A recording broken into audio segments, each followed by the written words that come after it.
OnePlus-এর সবচাইতে কম দামি 5G smartphone OnePlus Nord N10 finally আমাদের স্টুডিওতে। একটা স্মার্টফোনের ইউজার ইন্টারফেস বা ইউআই কতটা গুরুত্ব বহন করতে পারে সেটা এই ফোনটা ব্যবহার করলে খুব সহজেই বোঝা যায়। এই ফোনের দাম খুব বেশি না। আজকের ভিডিওতে আমরা এই স্মার্টফোন সম্বন্ধে জানবো যে কম দামি OnePlus Nord আসলে কতটুকু ভালো কিছু আমাদের জন্য নিয়ে আসতে পেরেছে। চলুন শুরু করা যাক। বর্তমান সময়ে OnePlus Nord N10 এর 6128GB ভ্যারিয়েন্টের মূল্য রয়েছে 26,500 টাকা, তবে দাম কমার সম্ভাবনা অবশ্যই রয়েছে। শুরু করছি বক্স কন্টেন্ট দিয়ে। যেহেতু নর্ড সিরিজের স্মার্টফোন, কালো কালারের একটি বড়সড় বক্স পেয়ে যাবেন। এর মাঝে স্মার্টফোনটি থাকছে, সিম ইজেক্টর রয়েছে, 30 ওয়াটের চার্জার এবং USB Type-C কেবল। এই হচ্ছে এর মূলত মেইন বক্স কন্টেন্ট। বেশ পাতলা, হালকা, সুন্দর একটি মোবাইল ফোন। এটা দেখতে গ্লাসের মতো লাগলেও OnePlus-ও ক্লিয়ার করেনি আসলে এটা গ্লাস না, প্লাস্টিক। আমার কাছে আর কি মনে হয় এটা প্লাস্টিক। আর এই ফোনের বডি ফ্রেমটি কিন্তু প্লাস্টিকেই তৈরি।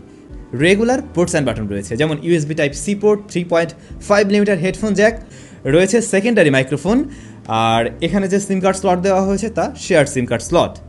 রেয়ার প্যানেলে আমরা লক্ষ্য করব সেখানে কোয়াড ক্যামেরা সেটআপ রয়েছে এবং তার ডান পাশে নিচের দিকটাতে রয়েছে ফিঙ্গারপ্রিন্ট স্ক্যানারটি। মোবাইল ফোনটিতে দেওয়া হয়েছে 6.49 ইঞ্চ IPS LCD প্যানেল, যা ফুল HD প্লাস রেজুলেশনের। এর PPI ডেন্সিটি রয়েছে 406। ডিসপ্লেকে প্রোটেকশন করছে কর্নিং গরিলা গ্লাস 3। যদিও এটা একটি IPS LCD প্যানেল, বাট এর রেজাল্ট সিরিয়াসলি একদম বেস্ট লেভেলের ছিল। খুবই ভিভিড কালার দিচ্ছিল, খুবই কালারফুল, অলমোস্ট বলা যায় অ্যামোলেড স্ক্রিনের কাছাকাছি। কোনো ধরনের সাইড নেগেটিভিটি পাওয়া যায়নি। সানলাইট ভিজিবিলিটিও বেশ ভালো পেয়েছি। এটা যেহেতু 90 হার্টজ রিফ্রেশ রেট সাপোর্ট করে, সো স্মুথনেস থাকবে ওই লেভেলের, এটা খুব স্বাভাবিক। আর ডিসপ্লে টপ লেফটে রয়েছে একটি সিঙ্গেল 500। এই মোবাইল ফোনটি পাওয়া যাবে 6128GB ভ্যারিয়েন্ট, যার মূল্য বলেছিলাম বর্তমানে 26,500 টাকা রয়েছে। এর স্টোরেজ টাইপ হিসেবে রয়েছে UFS 2.1, LPDDR4X এর র্যাম রয়েছে এখানে। মোবাইল ফোনটির প্রসেসর হিসেবে থাকছে একেবারে লেটেস্ট একটি processor, Qualcomm Snapdragon 690 octa-core processor, যেটা মূলত একটি 5G প্রসেসর। আর এটা কিন্তু 8 ন্যানোমিটার আর্কিটেকচারে তৈরি করা হয়েছে। স্ন্যাপড্রাগন 720G, স্ন্যাপড্রাগন 730G তাদের চাইতে মোটেও পিছিয়ে নেই এই প্রসেসর। অপারেটিং সিস্টেম হিসেবে রয়েছে Android 10 base oxygen OS 10.5। Oxygen OS এটা নিয়ে মনে হয় নতুন করে কিছু বলার নেই, যেটা পারফরমেন্স সম্বন্ধে আপনারা হয়তো অলরেডি সবাই অবগত রয়েছেন। ধুমধামাকা পারফরমেন্স করছিল, আর রেগুলার কাজগুলো করতে গিয়ে আমি কোনো ধরনের প্রবলেম পাচ্ছিলাম না, কোনো ল্যাগ ফ্যাক কোনো কিছু দেখা পাইনি। আর এটাও জানেন যে এই OS-টা খুবই ক্লিন, কোনো ধরনের ব্লোটার বা কোনো প্রি ইনস্টল কোনো অ্যাপ ট্যাপ কোনো কিছুই নেই, অ্যাডও নেই। সো বলা যায় খুব দারুণ এক্সপিরিয়েন্স পেয়েছিলাম এর থেকে। এই মোবাইল ফোনের গ্রাফিক্স সেকশনে কিন্তু রয়েছে Adreno 619L, যেটা বলা যায় আমরা ওই যে স্ন্যাপড্রাগন 750G ওটাতে আমরা পেয়েছি। সো গ্রাফিক্সও আপনি একটু ভালো পাচ্ছেন। মোবাইল ফোনটার রেয়ারে থাকছে কোয়াড ক্যামেরা সেটআপ, 64 মেগাপিক্সেলের মেইন শুটার, যার অ্যাপারচার f1.8। এরপরে রয়েছে 8 মেগাপিক্সেল আলট্রা ওয়াইড, 2 মেগাপিক্সেলের ডেপথ, 2 মেগাপিক্সেলের ম্যাক্রো শুটার। ফ্রন্ট ফেসিং হিসেবে আমরা পেয়ে যাব 16 মেগাপিক্সেলের ক্যামেরা।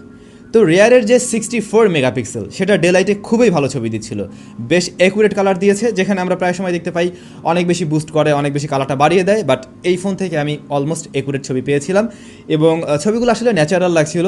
একই সাথে প্রপার লাইটের ছবিগুলোতে খেয়াল করলে দেখা যায় ভালো ডিটেলস রয়েছে, ইভেন ডাইনামিক রেঞ্জ খুব ভালোভাবে মেনটেন করতে পেরেছিল এই স্মার্টফোন। শার্পনেসও বেশ ভালোই রয়েছে।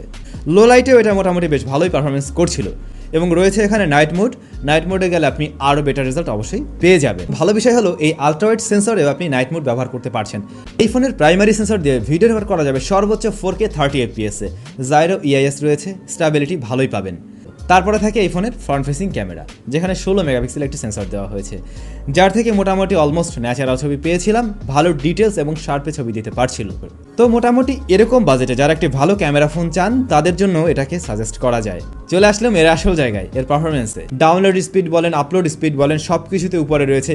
গেমিংয়ের ক্ষেত্রে ভালো পারফরমেন্স রয়েছে, এমনকি অন্তত বেঞ্চমার্ক বলুন, গিগবেঞ্চ স্কোর বলুন, সব কিছুতেই এগিয়ে রয়েছে। ব্যাটারি, এই ফোনটাতে রয়েছে 4300 মিলিঅ্যাম্পিয়ারের ব্যাটারি, আর এর বক্সে আমরা পেয়ে যাব 30 ওয়াটের চার্জার। ওইটা দিয়ে এই ফোনকে ফুল চার্জ করতে সময় লেগে যাবে 1 ঘন্টা প্লাস, কিছুটা বেশি সময় লাগবে। আর এই ফোন থেকে আপনি ব্যাকআপ পেয়ে যাবেন একদিনেরও একটু বেশি। এর সাউন্ড কোয়ালিটিও বেশ ভালো রয়েছে, লাউড অ্যান্ড ক্লিয়ার। আর আমরা কিন্তু এখানে ডুয়াল স্টেরিও স্পিকার পেয়ে যাচ্ছি। এতে প্রয়োজনীয় সমস্ত রকম সেন্সর রয়েছে। নেটওয়ার্ক জনিত কোনো ধরনের সমস্যা পাওয়া যায়নি, ডাটা কানেকশন ব্যবহার করেছিলাম, লোকেশন জনিতও কোনো ধরনের প্রবলেম পাইনি, সমস্ত কিছুই ঠিকঠাক রয়েছে। বর্তমান সময়ে এর 6128GB ভ্যারিয়েন্ট পাওয়া যাচ্ছে 26,000 টাকায়। তো সবাই অনেক বেশি ভালো থাকুন, সুস্থ থাকুন। আপনাদের সাথে আবার দেখা হবে নতুন কোনো ভিডিওতে।